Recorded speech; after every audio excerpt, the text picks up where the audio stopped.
everyone, in this video we are going to discuss third feature of Indian Constitution, that is separation of power. So हमारे संविधान में ये provisions बने हुए हैं कि यहाँ पे पावर जो है सेपरेटली होगी और तीनों के पास अपनी अपनी पावर होगी.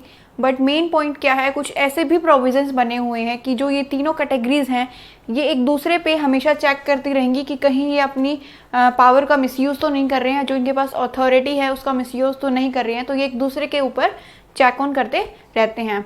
सो सेपरेशन ऑफ पावर जो है मेनली हमारी जो गवर्नमेंट है उसके तीन ऑर्गन्स माने जाते हैं, that is legislature, executive and third is judiciary. सबसे पहले हम देखते हैं कि लेजिस्लेचर क्या होता है. लेजिस्लेचर जो हमारे लॉज को बनाते हैं, सो वो form laws are known as legislature. और इसमें कौन आते हैं, जो सारे रिप्रेजेंटेटिव्स जो हमने चूज़ किए हैं बाय इलेक्शंस वो सारे लेजिस्लेचर के अंडर आते हैं. So all representatives comes under legislature. Legislature का काम क्या होता है, लॉज को बनाना. ओके, सिंपल वर्ड्स में समझो, टेक्निकल वर्ड्स की कोई ज़रूरत नहीं है, हमें कंसेप्ट क्लियर होना चाहिए कि लेजिस्लेचर क्या करता है, लॉज को बनाता है. उसके बाद लॉज बन चुके हैं, ठीक है, इम्प्लीमेंट कौन करता है उनको, तो इम्प्लीमेंट करता है executive branch of government. Executive branch में कुछ स्मॉल ग्रुप ऑफ पीपल्स आते हैं जो कि एग्जीक्यूट करते हैं लेजिस्लेचर के द्वारा जो लॉज बनाए हैं उनको इम्प्लीमेंट करते हैं. तो ये एग्जीक्यूटिव का क्या काम होता है, implement laws. And third is judiciary, जो कि थर्ड ऑर्गन है गवर्नमेंट का. और जुडिशरी का मतलब होता है जो हमारा कोर्ट सिस्टम है इंडिया में उसको हम बोलते हैं जुडिशरी. ठीक है. सो कोर्ट सिस्टम किस लिए होता है कि किसी के साथ अनजस्ट ना हो, अन्याय ना हो, उसके लिए जुडिशरी ऑर्गन को बनाया गया है.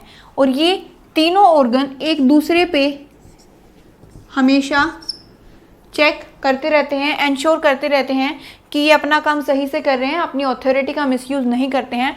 और स्पेशली हमारे जो कॉन्स्टिट्यूशन है उसमें कुछ प्रावधान बने हुए हैं कि जो एग्जीक्यूटिव ब्रांच है वो अपनी अथॉरिटी का मिसयूज़ ना करें. सो ये था third feature of our Indian constitution, that we have a separation of power. I hope आपको एक क्वेश्चन बताना है जो कि हम ऑलरेडी कर चुके हैं लास्ट सेशंस में, कि जो हमारी वोटिंग एज थी पहले वो 21 थी, अब वो 18 हो गई है. तो इसको किस अमेंडमेंट के अंडर, किस संशोधन के तहत इसको 21 to 18 किया गया था. फंडामेंटल राइट्स, इसका क्या फीचर है. फंडामेंटल राइट्स को जो है कॉन्सियंस बोला जाता है इंडियन कॉन्स्टिट्यूशन का, क्योंकि ये जो फंडामेंटल राइट्स हैं ये इंश्योर करते हैं कि जो माइनॉरिटीज़ हैं हमारे देश में उनके राइट्स का ध्यान रखा जाए. जो फंडामेंटल राइट्स मेजॉरिटी को मिले हैं वो इनको भी मिले. ऐसा नहीं है कि आप ये माइनॉरिटीज़ जो हैं फंडामेंटल राइट्स से वंचित हो रहे हैं, तो इनको वंचित नहीं करना है, इसलिए फंडामेंटल राइट्स को जो है ये हमारा फीचर माना जाता है. उसके बाद जो डॉक्टर भीमराव अंबेडकर थे उन्होंने बोला था कि फंडामेंटल राइट्स के टोटल 2 ऑब्जेक्टिव होते हैं, इसलिए इसको बोला था 2 फोल्ड ऑब्जेक्टिव्स. तो इन्होंने 2 ऑब्जेक्टिव दिए थे फंडामेंटल राइट्स के. पहला ये था कि हर एक सिटीज़न के पास ये राइट होता है कि वो फंडामेंटल राइट्स को क्लेम कर सकते हैं.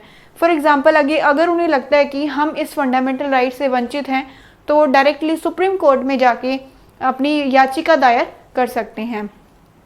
उसके बाद सेकंड ऑब्जेक्टिव क्या है कि जो ये फंडामेंटल राइट्स हैं ये बाइंडिंग होंगे हर एक अथॉरिटी पे जो लॉज बनाती है या फिर जो लॉज नहीं बनाती है, तो सबके लिए फंडामेंटल राइट्स होने वाले हैं. सो ये था main feature of Indian constitution. इसी के अंडर एक कंसेप्ट आता है DPSP, directive principles of state policies. इनको क्यों इंट्रोड्यूस किया गया था, इस पे जो है हम क्लेम नहीं कर सकते हैं, बट इनको इंट्रोड्यूस किया था for the welfare of the citizens of country. जो कंट्री के सिटीजन्स हैं उनके वेलफेयर के लिए इनको इंट्रोड्यूस किया गया था. जो हमारी सोसाइटी है उसमें कुछ सोशल रिफॉर्म्स लाने के लिए, कुछ चेंजेस लाने के लिए, कुछ इकोनॉमिक चेंजेस लाने के लिए DPSP को इंट्रोड्यूस किया गया था. और इसका सेकंड ऑब्जेक्टिव था कि जो पॉवर्टी है उसको हम रिमूव कर पाएँ अपनी कंट्री से. सो ये था important feature, that is fundamental rights. Feature is secularism.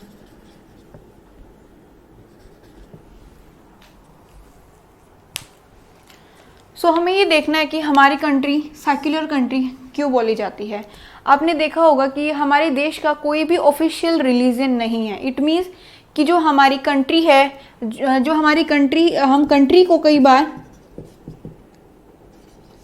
State भी बोला जाता है, ठीक है। तो आप इस स्टेट का मीनिंग राज्य न समझे, इसका मतलब होता है देश। तो जो हमारा स्टेट है, कोई भी स्टेट अगर किसी एक पर्टिकुलर रिलीजन को प्रमोट नहीं कर रहा है, उसका प्रचार प्रसार नहीं कर रहा है, सभी रिलीजन को इक्वली एक ही नज़रिए से देखता है, तो उस कंट्री को हम बोलते हैं सेक्युलर कंट्री। और ऐसी ही हमारी कंट्री है। हमारी कंट्री में बहुत सारी डाइवर्सिटी हैं, बहुत सारे रिलीजियंस हैं, हिंदूज हैं, मुस्लिम्स हैं, क्रिश्चियन हैं, ईसाई हैं, जैन हैं, बुद्धिस्ट हैं, सब हैं। बट हमारी कंट्री जो है किसी भी एक रिलीजियन को, या मेजॉरिटी में है या नहीं है, वो बिल्कुल भी प्रमोट नहीं करती है। फॉर एग्जांपल आपने सुना होगा गवर्नमेंट्स जो स्कूल, दिवाली, होली, इनमें जो है ऑफिशियल हॉलीडे होती है, वहाँ पे सेलिब्रेट नहीं किया जाता है। उनका मानना है कि हम किसी भी धर्म को, उनके फेस्टिवल्स को सेलिब्रेट करके प्रमोट नहीं करेंगे। तो ये होता है सेक्युलर कंट्री। तो हमारी कंट्री सेक्युलर कंट्री है because we do not promote any religion